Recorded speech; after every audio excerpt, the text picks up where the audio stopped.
Vikings got some second-year hidden gems.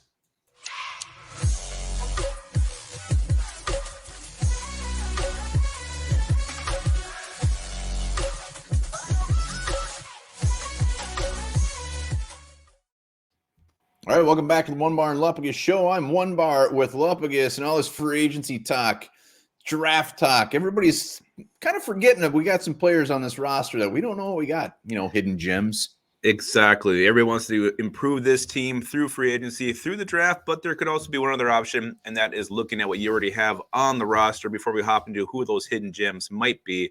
Sure to subscribe to the channel. We're over 6,600 subscribers, climbing to hashtag 7,000, where we'll give something amazing away when we hit that, hopefully before draft day. Oh, it's happening. I can't wait. And so let's talk about these guys. Just remember, just because they didn't see the field last year doesn't mean they're not good. We all know the Mike Zimmer backstory about rookies, and maybe he didn't want these guys. Exactly. So we don't know what the story was. Some of these guys were hurt, so we know that's why we didn't see their face in 2021. But maybe there's a little something special with these guys if they just get a shot. Well, let's start off with a guy that wasn't hurt, and that's Chaz Surratt. Chaz Surratt, former North Carolina quarterback turned linebacker turned Vikings draft pick. Yeah, this was a guy, one of the second-day picks there that I actually thought the Vikings would have got some production out of. Just that you can use him in so many ways. He could play linebacker. He could play some safety. He can move all around the defense.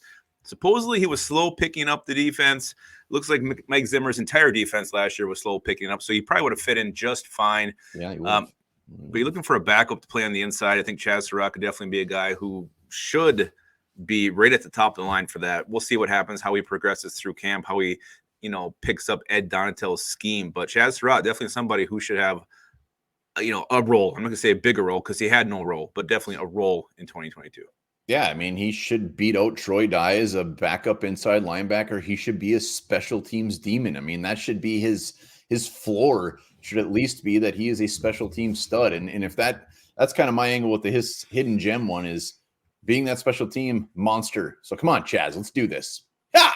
Yeah, and we'll find out. Was it the coaching? Was it him? I don't know. Hopefully he was embarrassed for being a third-round pick and not getting a sniff of the field on defense, and hopefully that's really motivating him and letting a fire under his ass.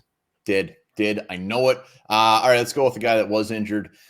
Defensive end, edge rusher, Daenerys Robinson was out before the season started with a leg injury. 6'5", 260. Big man out of Florida State. Yeah, and the edge rusher was a very popular early mock pick for the Vikings at 12. Now getting Zadarius Smith in town, that's kind of dropped a little bit. But another reason why he may not have been top of their list because he got a guy like Daenerys Robinson, who really is an ideal 3-4 outside edge rusher. Just let him go loose and get after the quarterback. But we have no idea how he plays, how he looks. I think he missed the majority of camp as well. I mean, he was hurt pretty early in the process. So really one of the biggest mysteries on this entire list that we're talking about is Daenerys Robinson. Yeah, maybe he comes in. Maybe he fights for DJ Wanham playing time a little bit.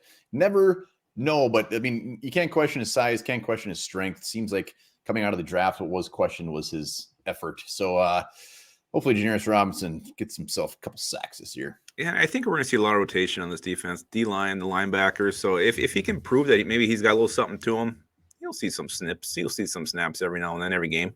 Remember in gym class when you'd be doing some sort of thing and the gym teacher would say, rotate. Mm-hmm. I do remember that. Rotate. Go to the next one. Sit and reach. So maybe we'll have someone on the sidelines yelling, rotate. Well, hopefully it's a Udi. All right, next up, Wyatt Davis, the guard. This is the easy one. This is what everybody wants to see. Will we see it? Who knows? Yeah, who knows? I mean, everybody assumed it was Mike Zimmer not liking him. They also thought maybe Wyatt Davis wasn't healthy. Now you're hearing this talk about the Vikings scouts. Hated him. He was not even draftable.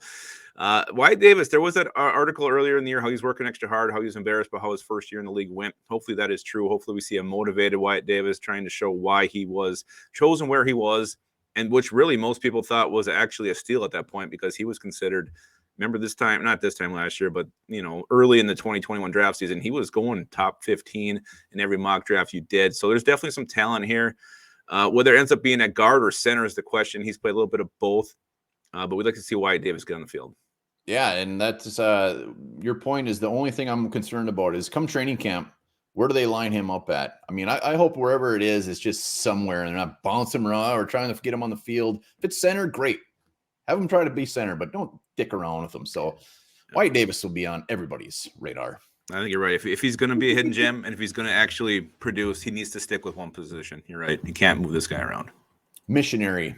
Last and final one, wide receiver, Blake freaking Prohl. If you've been on Twitter, you've seen his music videos out there. The guy can sing like an angel, like a canary. But can he play wide receiver? Well, he was looking pretty good in camp last year, run some nice routes, showing some good mitts. He was one of these guys that, every year there's always somebody who makes the team. And Blake Prohl was kind of looking like the undrafted guy who may be that in 21. Then he got hurt, missed his entire rookie season, and now he's just sitting down, tickling those pearly whites keyboards and singing as that ballerina is just constantly spinning throughout his music video. Yes, and he got the most guaranteed money out of undrafted free agency last year. He was picking up steam as possibly being it. And what he's got going for him is Dan Chesina. I mean, come on, he's not going to make the team. If he does, I'll crap my pants. D.D. Westbrook's not coming back. After the top three receivers that we got, and that's including Smith-Marset, there's nothing but question marks. So Blake Prohl could come in and definitely make this roster. Well, and Kevin O'Connell is going to use more 4 or 5 receiver sets. He's going to use the wide receiver position more than the previous regime did. So there's going to be more opportunity for him, for guys down the depth chart at receiver to get some receptions, to get some looks, to get some balls thrown their way. So if he does end up as the 5th, 6th receiver, he could have a little bit of a role. Blake Prohl, baby. Or would he have a Prohl? Would he have a Prohl on this squad? We'll see. I mean, these are our hidden gems. Kevin O'Connell could be looking at these guys just saying, I don't know why they're even on this team. So we have no idea, but that's just kind of what we're thinking. Very possible. If you got any other hidden gems that you are thinking of, drop them in the comments. We want to know. We want to know where those special nuggets are. Yes, we do. And while we're reading those, we're also going to remember this. Despite being the largest animal on Earth with a mouth large enough to fit 100 people in, the blue whale cannot swallow any object wider than a beach ball because their throats are too small.